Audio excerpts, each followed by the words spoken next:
Hello everyone, সবাইকে welcome করছি আমার নতুন একটি ব্লগ নিয়ে। সো আজকের ব্লগে থাকছে আমরা ঈদের আগের দিন কোথায় কোথায় গিয়েছিলাম, কি করেছিলাম এবং কি মজা করলাম সেগুলা নিয়ে। সো শুরুতেই বলে নিই, আমাদের এইখানে এতদিন ছিল উইন্টার, এখন থেকে স্প্রিং শুরু হচ্ছে আস্তে আস্তে। আমি টরন্টো থাকি। সো এখানে আমরা রেডি হয়ে বের হয়ে গিয়েছিলাম রাস্তায় এবং দেখতে পেলাম একটা আইসক্রিমওয়ালা এসেছে আইসক্রিম সেল করার জন্য। সো এখানে ব্রাইস আইসক্রিমের জন্য ওয়েট করছিল। এখানে পিয়াল অলরেডি আইসক্রিম নিয়ে নিয়েছে। এই যে আইসক্রিমওয়ালাটা আইসক্রিম মেক করছে ব্রাইসের জন্য। ব্রাইস নিয়েছিল স্ট্রবেরি ফ্লেভারের আইসক্রিম। সো ব্রাইস আইসক্রিম খেয়ে আপনাদের সাথে একটা রিভিউ শেয়ার করবে। রিভিউটা শোনা যাক। Ice cream is vanilla flavored, but they put strawberry juice on it.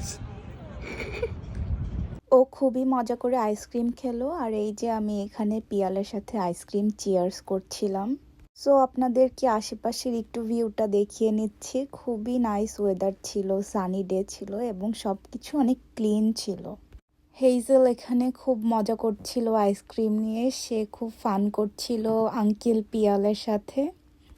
Hazel তার আঙ্কেল পিয়ালকেই বেশি পছন্দ করে আমার থেকে, সো তার সাথেই বেশি আর কি মজা করা হয়। এই যে আমরা এখানে গাড়ি নিয়ে বের হয়ে পড়লাম। আমরা আজকে ন্যান্দোসে যাব আমাদের ডিনার করার জন্য।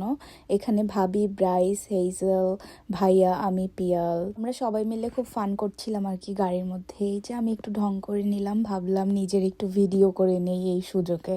আজকের ওয়েদারটা আসলেই খুব সুন্দর ছিল, খুবই সানি ছিল এবং টেম্পারেচারও অনেক হাই ছিল। সো আমাদের একটু গরমই লাগছিল আর কি। ভিউগুলো এনজয় করতে করতে আমরা যাচ্ছিলাম রেস্টুরেন্টের উদ্দেশ্যে। এই যে আমরা অলরেডি চলে এসেছি ন্যান্দোসে আর কি। ন্যান্দোসের সামনে ডেকোরেশনটা একটু আপনাদের সাথে শেয়ার করে নিই। ন্যান্দোসের ডেকোরেশনটা খুবই সুন্দর ছিল, খুবই অ্যাস্থেটিক ছিল। এই যে এখানে আমাদের হেইজল শুধু তার মাম্মিকে হাগ করতে চায় আর কি, তার মাম্মিকে ছাড়া তার চলেই না। এখানে আপনাদের সাথে ভিউটা একটু শেয়ার করে নিই। আশেপাশে অনেকগুলো রেস্টুরেন্ট ছিল, ওয়েদারটাও খুব সানি ছিল আর কি। আমরা গিয়েছিলাম একদম সানসেটের আগের মুহূর্তে। তো আমি এখানে পিয়ালকে বললাম আমার কিছু পিকচার্স তুলে দেওয়ার জন্য, বাট সে পিকচার না তুলে সে আমাকে ভিডিও করে দিল। দেন আমাদের ভিডিও শেষে আমরা চলে যাচ্ছিলাম রেস্টুরেন্টের ভিতরে। রেস্টুরেন্টটা খুবই সুন্দর ছিল, আসলে অনেক সুন্দর ডেকোরেশন করা ছিল। এই যে আপনাদের সাথে একটু ভিতরের ডেকোরেশন গুলা শেয়ার করে নিচ্ছি। সো এখানে পিয়াল আর ভাইয়া গিয়েছিল অর্ডার দেওয়ার জন্য।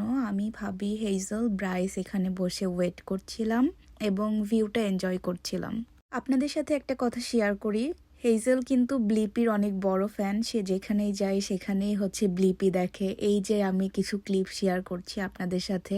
তাকে যদি ব্লিপি দেখতে দেয়া হয় সে আর ডিস্টার্ব করে না আর কি আমাদেরকে, দ্যাটস ওয়াই তাকে ফোন দেওয়া হয়েছে। আপনাদের সাথে রেস্টুরেন্টের ভিতরে ডেকোরেশন গুলা শেয়ার করে নিচ্ছি। খুব সুন্দর লাইটের ডেকোরেশন ছিল, কিছু ঝাড়বাতি দিয়ে ডেকোরেট করা ছিল, খুবই অ্যাস্থেটিক ছিল রেস্টুরেন্টটা। ন্যান্দোসের একটা জিনিস নোটিস করলাম আমরা, এখানে ছিল তাদের ওপেন কিচেন। সো তারা কিভাবে ফুডগুলা মেক করছে আমরা ওপেন ভাবে সবকিছু দেখতে পাচ্ছিলাম।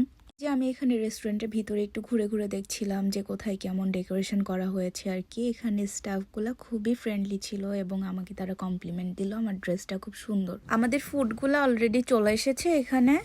সো আজকের অর্ডারের মধ্যে ছিল পেরি পেরি চিকেন এবং সাইড হিসাবে ছিল fried rice, sweet potato and mash potato with garlic bread. এখানে ছিল ন্যান্দোসের অনেক রকম সস এবং কোকা কোলা। সবাইকে ওয়েট করে রেখে আমি এই যে খাবারের ভিডিও করছিলাম আপনাদের সাথে শেয়ার করার জন্য। আমরা এখানে এই যে সবাই খাওয়া দাওয়া শুরু করে দিলাম। পিয়ালের ফেভারিট ন্যান্দোস, অনেক দিন পরে আমরা ন্যান্দোস খেলাম। আমরা মেবি লাস্ট খেয়েছিলাম মালয়েশিয়াতে যে। সো ঢাকাতে যেটা আছে ওইটা গ্যালিটোস। ঢাকাতেও আমাদের র্যান্ডমলি গ্যালিটোসে যাওয়া হতো, আমাদের দুইজনেরই খুব ফেভারিট ছিল গ্যালিটোস। একদমই ক্যামেরার সামনে আসতে চায় না, সে ক্যামেরা দেখলেই লুকাই যায় আর কি। হেইজেল তার বাবা এবং ব্রাইসের সাথে আবারও চিয়ার্স করে নিচ্ছে তার মোস্ট ফেভারিট ইয়োগার্ট ড্রিঙ্কটা। দেন আমরা খাওয়া দাওয়া শেষে এই যে বাসার উদ্দেশ্যে রওনা দিয়ে দিলাম। খুব মজা করলাম ঈদের আগের দিনটা, সবাই মিলে অনেক ঘোরাঘুরি করলাম, খাওয়া দাওয়া করলাম, খুব মজা করলাম। হোপফুলি আপনাদের কাছে ভিডিওটা ভালো লাগবে। Thank you for watching, by.